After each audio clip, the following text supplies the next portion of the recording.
Hi, I'm Andy Morton, Creative Director at Barley House Agency. Recently we've been talking to a lot of clients about some of the tools that we use here when we're working on brands and campaigns, things like that. One that's come up specifically is the Aida concept, so I thought we'd just cover a few things off there. It actually stands for Attract, Inspire, Desire, Action.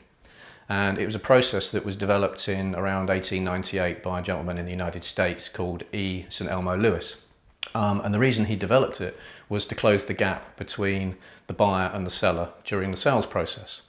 It's a process that we use 100 years later at Barley House Agency, and it's something that works really, really well for us as creatives and marketers and planners and strategists.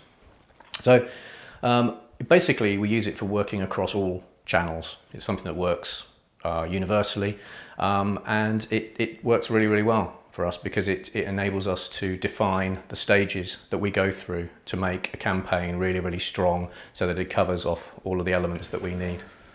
So, first things first, attract. Your product or service must stand out. It must disrupt, it must be eye-catching, it must say, look at me, I've got something really important to say. It could be an unexpected image in an environment so that it violates completely and stands out.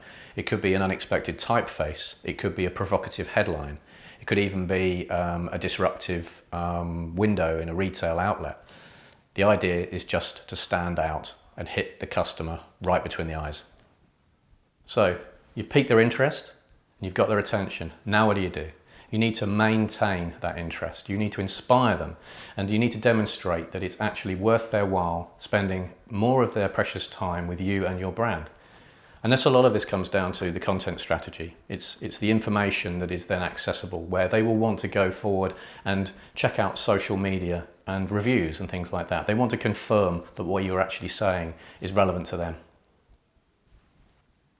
Next comes desire. And this is the emotional connection for the customer. This is where we actually convert them from them saying, I like it, to I want it.